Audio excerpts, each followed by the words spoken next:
নমস্কার বন্ধুরা, আমার চ্যানেলে আপনাদের সকলের স্বাগত। আজ আমরা কুমড়ো পাতা দিয়ে চটজলদি একটা রেসিপি তৈরি করব। এই রেসিপিটা বানানোর জন্য প্রথমেই আমি ঈষদুষ্ণ গরম জলে একটু নুন দিয়ে কুমড়ো পাতাগুলোকে ভিজিয়ে রেখেছি।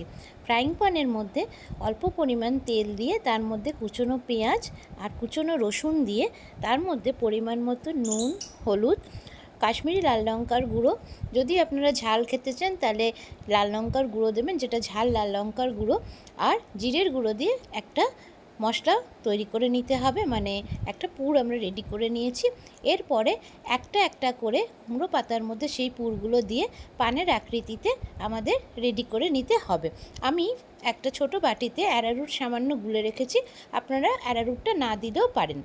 এরপরে গরম তেলের মধ্যে তৈরি করে রাখা কুমড়ো পাতার বড়াগুলোকে কড়কড়ে করে ভেজে নিলেই গরম ভাতে খাওয়ার জন্য একেবারে রেডি। এই রেসিপিটা একবার আপনারা বাড়িতে অবশ্যই ট্রাই করবেন।